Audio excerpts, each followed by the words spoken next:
এই জন্য আমি বলি, মানে আমার একটা স্বপ্ন আছে যে ঢাকা শহরে একটা ভালো ক্লিনিক আর হসপিটাল করা, যেখানে সব কিছু ইসলামিকভাবে চলবে ইনশাআল্লাহ।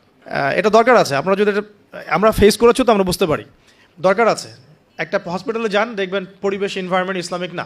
আপনার স্ত্রীর অ্যানাস্থেশিয়া করছে একজন পুরুষ ডক্টর, সিজার করবে, অ্যানাস্থেশিয়ার প্রয়োজন আছে, একটা পুরুষ ডক্টর এসে অ্যানাস্থেশিয়া পুশ করছে, তখন তো পর্দা যাচ্ছে গা, পর্দা চলে গেল। যদিও বা অনেকে ফতোয়া দিতে পারেন যে এই সব জায়গায় বা এই ধরনের ক্ষেত্রে হয়তো এটা জায়েজ হতেও পারে, অনেকে ফতোয়া টানতে পারেন, কিন্তু এখানে কিন্তু এই সুযোগটা দেওয়ার ফলে কি হয়েছে যে অনেক সময় রোগীরা হ্যারাসমেন্টের শিকারও হয়েছেন, সেক্সুয়াল হ্যারাসমেন্টের শিকারও কিন্তু হয়েছে, এটাও কিন্তু বাস্তব। তো এই জন্য ইসলামিক এনভায়রনমেন্টের দরকার আছে। খুঁজে বের করতে হবে যে ইসলামিক ডক্টর কে আছেন যিনি শরীয়ত বোঝেন, মহিলা ডক্টর কারা আছেন, অ্যানাস্থেশিয়া মহিলা কারা আছে, বা আলট্রা করতে পারে মহিলা কারা আছে, খুঁজে বের করে মেডিকেল চেক আপ নিয়মিত করতে হবে। আর নর্মাল ডেলিভারি ইসলামের বিধান ঠিকই, ইসলাম এভাবেই চলেছে, সিজার এসেছে অনেক পরে, এবং এই ব্যাপারে শেষ জামানার হাদিসও আছে, আমি একটা লেকচারে বলেছিলাম। তবে কিছু কিছু ক্ষেত্রে সিজারের প্রয়োজন হতে পারে। যেমন ধরেন মায়ের রক্ত স্বল্পতা, অন্য জটিলতা দেখা দিয়েছে, হ্যাঁ, সন্তানের পজিশনে জটিলতা দেখা দিয়েছে, উল্টো সন্তান আছে, মাথা এদিকে পা ওদিকে, কিছু জটিলতা হতে পারে। আবার অনেক সময় মায়েদের কিছু খিচুনির প্রবলেম হয়, ডক্টররা ভালো বুঝতে পারবেন। তবে এখানে দেখা যায় সাইকোলজিক্যালি অনেক সময় ডক্টররা কি করেন, রোগীদের সাথে একটু সাইকোলজিক্যাল টর্চার শুরু করেন আর কি, ভয় দেখানোর একটা প্রবণতা দেখা যায়। পরে আমরা বলি আচ্ছা ঠিক আছে করে ফেলেন। তো এখানে একটা বিজনেস জড়িত আছে, আপনারা খুব ভালো করেই জানেন এখানে একটা বিজনেস জড়িত আছে। আর যখন একটা মায়ের একটা সিজার হয়ে যায়, পরবর্তী বাচ্চাগুলো কিন্তু নর্মাল হওয়া খুব ডিফিকাল্ট, এবং তার সারা জীবন একটা হ্যাসেল তাকে পোহাতে হয়। যাদের হয়েছে তারা জানে। তো আর নর্মাল হলে আপনি যে আমাদের আগে দাদি নানি দেখবেন 11টা বাচ্চা, আমার নানির 11টা বাচ্চা, 12টা বাচ্চা আমার নানির, আর এক নানির আমার 11টা বাচ্চা, সব নর্মাল, কোনো সমস্যা হয়নি। তারা কিন্তু ফ্রেশ খাবার খেতেন, ভালো এনভায়রনমেন্টে থাকতেন, কায়িক পরিশ্রম করতেন, তারা ফিজিক্যালি স্ট্রং ছিলেন। এখনকার মেয়েরা এমন নয়, ফিজিক্যাল স্ট্রাকচার দুর্বল, কায়িক পরিশ্রম কম, ফুড হ্যাবিট ভালো না, ঠিক আছে, ফুড হ্যাবিটটা টোটালি অন ইসলামিক, ঘুমের ঠিক নাই, খাওয়ার ঠিক নাই, হ্যাঁ, এক্সারসাইজ নাই, অনেক কিছুই নাই। দেখবেন তারা ফিজিক্যালি উইক, মেন্টালি উইক, তখন দেখা যাচ্ছে সিজারের প্রয়োজন হয়, নর্মাল ডেলিভারি করতে পারে না। এই জায়গায় ডিফার করবে আমাদের ক্ষেত্রে। আমরা চেষ্টা করব যে আমাদের মানে পরিবারকে ভালো খাবার খাওয়াতে, ভালো রুটিনে চলতে, এবং ভালো মেডিকেল চেক আপ করাতে, যাতে করে নর্মালি হয়। দেখবেন বাইরের বিশ্বের কান্ট্রিগুলোর মধ্যে কিন্তু খুবই কম সিজার হয়, খুব কম। কানাডায় দেখেন, আমেরিকায় দেখেন, ব্রিটেনে দেখেন, জার্মানিতে দেখেন, ফ্রান্সে দেখেন, খুবই কম সিজার হয়। যদি জটিলতা খুব বেশি দেখা যায় তখন তারা সিজার করতে চায়, এর আগে কিন্তু করতে চায় না। তাদের প্রযুক্তি অনেক ভালো, অনেক প্রযুক্তি আছে। আমরা কেন এই জায়গায় মানে এভাবে একটা জুলুমের শিকার হচ্ছে, এটা আমাদের ভাবা উচিত। এবং আমার মনে হয় যে ইসলামিক এনভায়রনমেন্টের মেডিকেল সেক্টরগুলো গড়ে তোলা উচিত।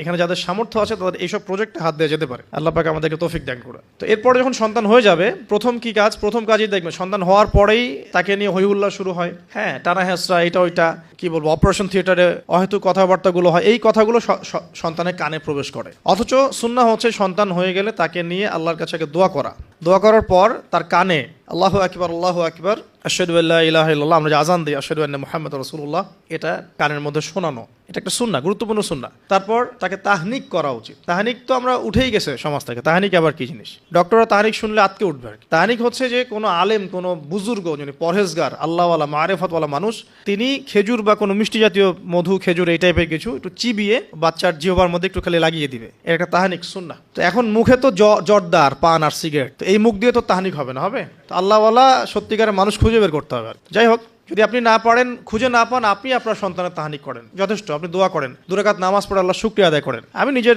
জীবনের ঘটনা থেকে বলছি আর কি। এখন যে যুগটাতে আমরা বসবাস করছি, এখানে আমরা দেখতে পারি যে যৌথ পরিবারগুলোর সংখ্যা ক্রমান্বয়ে কমে আসছে এবং একক পরিবার বেড়ে যাচ্ছে।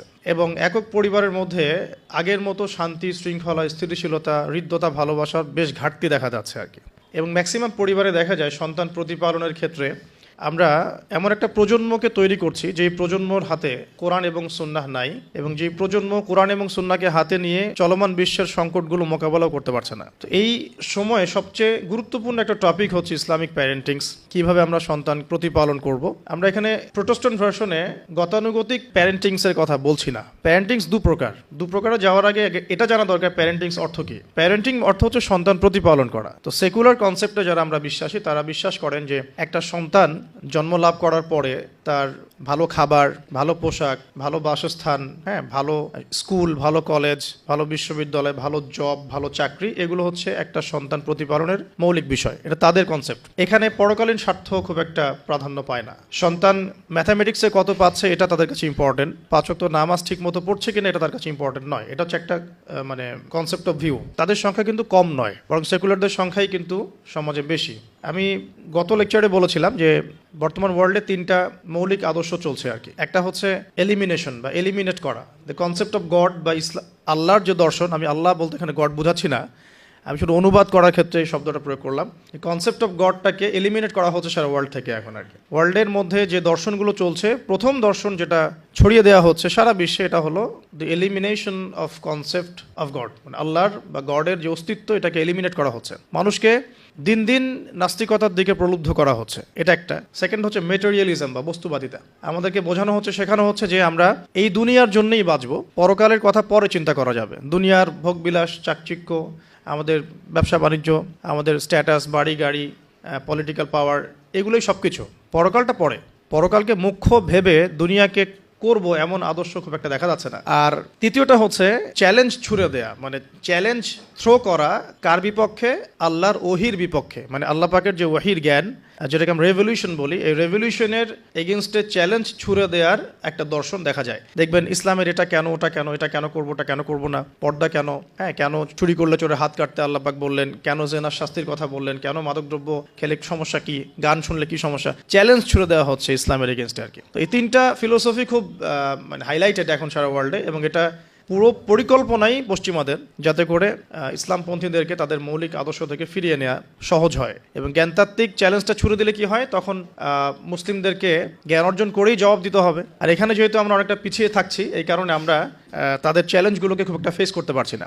খুব কম বই লেখা হচ্ছে নাস্তিকদের এইসব যুক্তিতর্কের এগেনস্টে, কিন্তু খুব বেশি বই লেখা হচ্ছে না, বরং আমরা বেশি সময় নষ্ট করছি ইখতলাফি মাসআলাগুলোকে নিয়ে।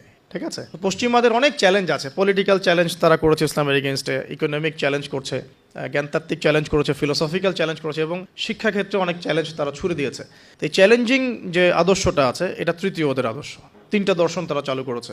আবার বোঝাচ্ছি, একটা হচ্ছে এলিমিনেশন অফ আল্লাহ বা দ্য কনসেপ্ট অফ গড, এটা একটা হচ্ছে আপনার মেটেরিয়ালিজম বা বস্তুবাদিতা, যেখানে আমাদের মতো যে বাক্সে বাক্সে বন্দি জীবন শহরের মানুষরা অভ্যস্ত আর কি, সবাই মেটেরিয়ালিস্টিক ম্যাক্সিমামই। অনেক সময় দেখা যায় দাড়ি টুপি রেখেও আমরা আগে দুনিয়াটা ভালো বুঝি, পরকালটা পরে বুঝি। দুনিয়ার যে মোহটা, এটাকে আমাদের হৃদয়ে, মনে, মননে আবদ্ধ করা হয়েছে। আরেকটা হচ্ছে চ্যালেঞ্জ করা, ইসলামকে চ্যালেঞ্জ করা, ইসলামের যে কোনো বেসিক ফান্ডামেন্টালকে চ্যালেঞ্জ ছুড়ে দেয় আর কি। তো এর মধ্যে প্যারাডিক্সের সম্পর্কটা কোথায়? যারা সেকুলার এনভায়রনমেন্টে বড় হয়েছে বা ওই কনসেপ্টে চলে, মেটেরিয়ালিজম কনসেপ্টে চলে, তারা কিন্তু সন্তান প্রতিপালন বলতে বুঝে সন্তানের ভরণ পোষণ, খাওয়া দাওয়া, সুস্বাস্থ্য, শিক্ষা, ভালো ডিগ্রি, ভালো সার্টিফিকেট, অ্যাব্রোডে একটা জব, দ্যাটস অল। এবং এরপরে সে গ্রিন কার্ড পাবে এবং শেষ বয়সে আমাদেরকে দেখবে ইত্যাদি। তাদের কনসেপ্ট এতটুকুই। বাট ইসলামিক প্যারেন্টিংস আর এই প্যারেন্টিংস এক জিনিস নয়। ইসলামিক কনসেপ্টে প্যারেন্টিংসের সংজ্ঞা হচ্ছে এই যে, আমি আমার সন্তানের ইহকালীন কল্যাণ এবং পরকালীন মুক্তির জন্যে তার ভরণ পোষণ,